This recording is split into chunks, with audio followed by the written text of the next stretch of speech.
Hello everyone, my name is Kristen and welcome to my cathedral garden. If you are new here, I'm so excited that you are here.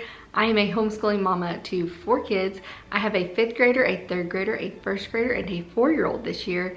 And today I want to show you all of our favorite Christmas crafts that we do during the holiday season. So come join us. I do want to let you guys know that this video is a collaboration between myself and Nina from over at Danina Farms. If you've been around here for any amount of time, you know that Nina and I are good friends. We talk just about every day on Marco Polo. We've collaborated together multiple times. I adore Nina and her sweet family, and so be sure to head on over to her video. I'm gonna have it linked down below in the description. She is sharing all of her favorite baking recipes and gifts for like teachers and coaches and everything like that. She is a phenomenal baker. She also does gluten-free recipes from time to time, so be sure to head on over and check out her channel. You will not regret it. She recently just hit 1,000 and that is super duper exciting. So let's go. We have really been enjoying our gather round Christmas unit. This one is their first Christmas unit. There are 2, and we have loved all of the activities that are involved in that, especially this one, which is coloring different parts of a stable and manger scene. It's just been a great way to look at the Christmas story, have fun, and not spend just a whole lot of time during our break session. Right now, my 7-year-old is figuring out a card that she wants to write somebody. My 11-year-old is copying down the genealogy. It's just a great unit. Okay, so I have Reed. He's gonna make a snowflake. I've already hot glued 12 paper bags together. Here, let me see this. You just take them, and there's the flap end of the paper bag. And you're gonna put a line. So here's the flappy end. You're gonna put a line at the top and a line down the middle. And then hot glue them together. And then keep going, line at the top, line down the middle, put another one on top, another one on top until you have 12. This does require a little bit of forearm strength to go through all of them. You could also, like for little bit right here, I glued 6 of them together and then let her cut out a design. Then I glued another 6 on top and used that as a template, and I finished the rest. So, one thing with these snowflakes you don't want to do, you don't want to cut anywhere on the top half, and you don't want to cut too far in towards the middle. You want to stay kind of out here. You can make any design that you want. So right now he's going to trace any design. You can make zigzags, triangles, curves, whatever you want. This one was mine that I've already done. And then when you open it up, you can paper clip the ends together or hot glue the ends together. But if you paper clip them, you can save them for the next year. And that is what you get. And depending on what design you cut is what kind of snowflake you get. So that is what he is working on. Owen is working on, go ahead and get started.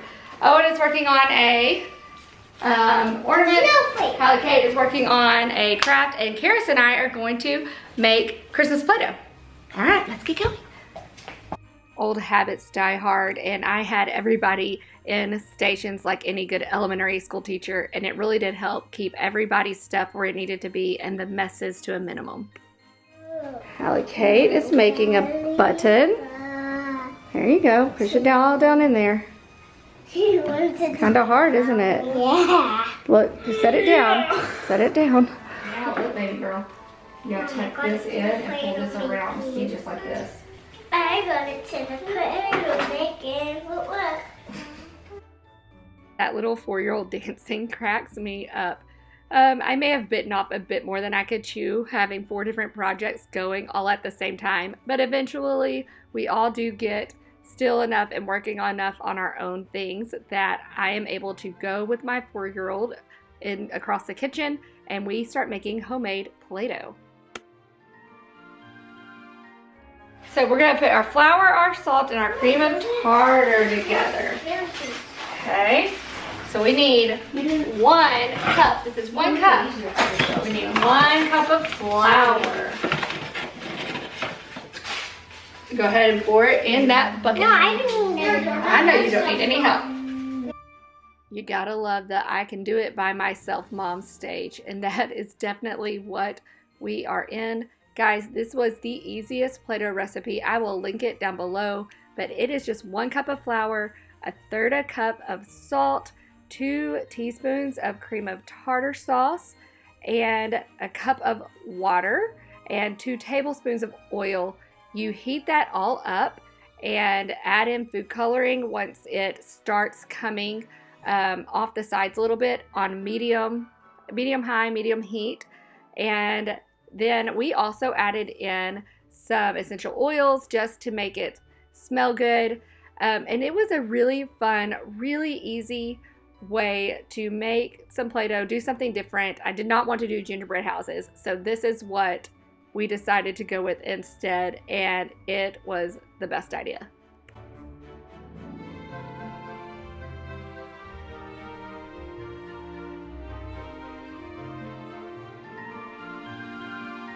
Wait, you did Harry.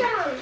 We're gonna add our green food coloring. Can I do it? Yes, okay, now let's add it. See what the Christmas tree looks like. So now we're gonna put some drops in. Hurry. You're gonna put it, don't touch it to your body though. Mine. Squeeze it in a little bit. It does. I'm not lying. Whoa, look at that. All right, that's good, that's Mine enough. doesn't look very great. Oh,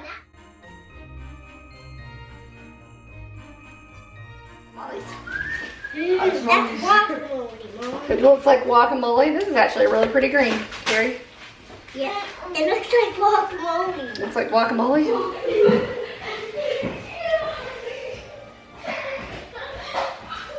That's hot.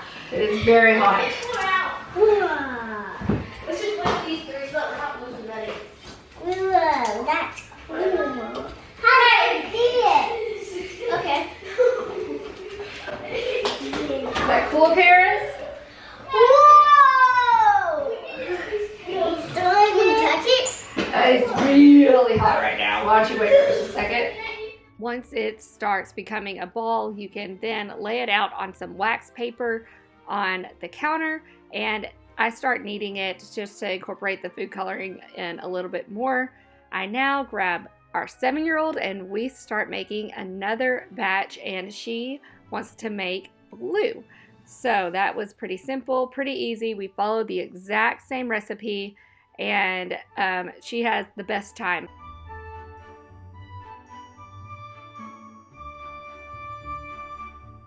This is great Play-Doh. It is simple and soft. I actually did find another recipe that incorporates baby powder and baby oil, and they say it's softer, so I will try that one and report back on if it is any better.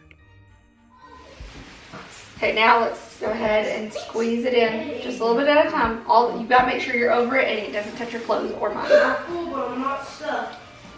Oh, Mama. Okay. Can I stir? Hold on. Whoa! Okay. Stir a little bit, Hal. Be careful, it's hot. You gotta hold the pot handle. 3 more, buddy. Okay. Got it, girlfriend? Yeah, food. Alright, here we go. Oh, Mama. Oh, some.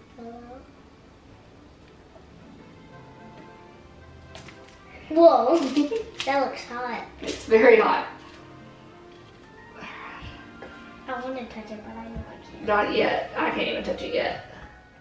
Just so you know, if you use gel food coloring, I have heard that the colors do come out a little more vibrant. And the way I play with these during Christmas is I go and get the plastic little Christmas village pieces from the dollar store, and that is what we use. We kind of make a little sensory bin out of it.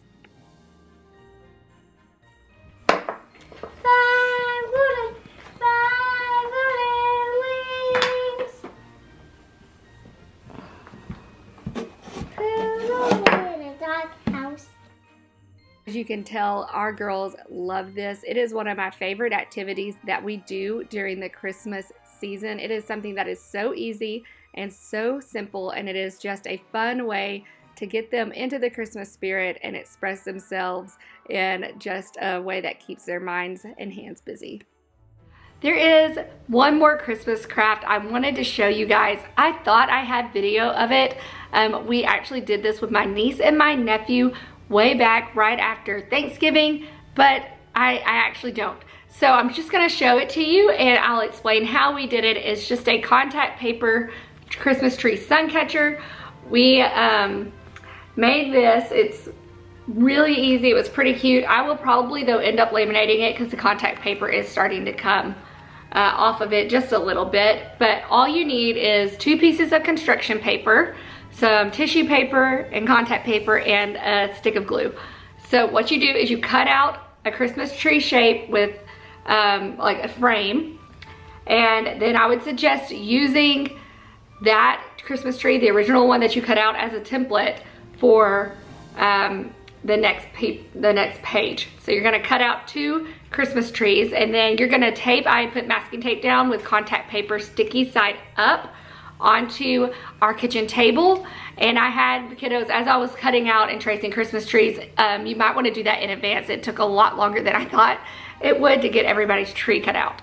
I had them tearing up tissue paper, and they were putting it in their own little bowls. And so once I had my Christmas tree frames cut out and my contact paper sticky side facing up, masking tape down to the table, I put one of the frames onto the sticky contact paper, and then I had them to pick up little pieces of tissue paper and put it inside of the cutout part of the Christmas tree. Once they had filled up their entire Christmas tree, and some kids actually did other colors, so it looked like there were ornaments, or I've also seen people do different colors of green tissue paper. All of those things turned out great. Once they were done and had filled up their entire slot, I cut away any excess, or took away any excess, because you will then put glue on the border of your frame and stick the next frame on top. So you're kind of sandwiching those in together, and then I put the top layer of contact paper over that. So the contact paper sandwiches this in, and the glue, you don't necessarily need it for anything except for to help the paper, the construction paper, not move when you put the contact page, sticky side down obviously, onto the top, and then you cut it out, and lo and behold, you have a little sun catcher Christmas tree. These were really cute, pretty easy. I had all the stuff on hand anyway, so it was a quick and easy thing to grab, but just FYI, it does take a little bit to cut out those frames. I did want to show you the finished products as well. I realized that I did not even put those on here. So this, well, this was the little button. This top part right here, this little reindeer that my daughter had been working on, my oldest daughter, and that turned out really, really cute. That was actually a kit that was super easy to do. So if you find a button making kit, that one was great.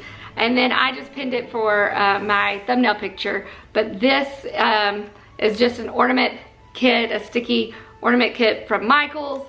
Pretty easy to put together. They could kind of do that on their own, no problem.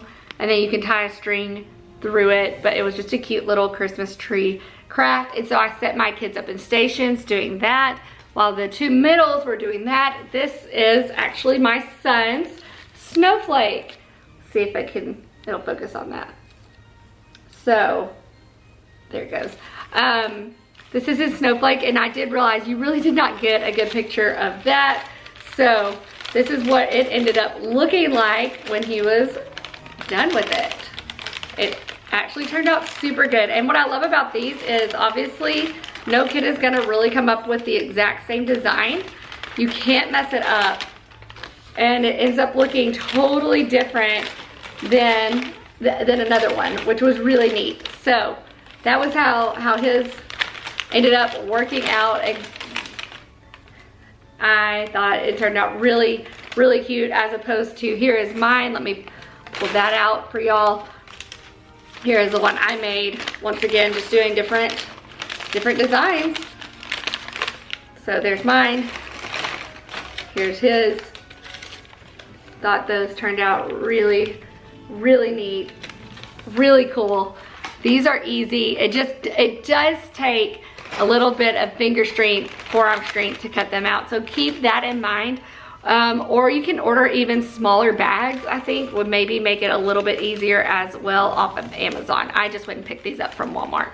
But that was an easy craft to do too. Well, that's about it, you guys. Thank you so much for watching, especially if you are here from Nina's channel. Thank you to Nina for collaborating with me today. I would love to know if you guys have a favorite Christmas craft that you make sure you and your kids do during the holiday season. You can tell me in the comments below or even over on Instagram. My handle is the same there. It's My Cathedral Garden. I love chatting with you guys either place. This is just the sweetest community, and y'all are what makes it that. So thank you again, and I hope you have the merriest of Christmases. Bye.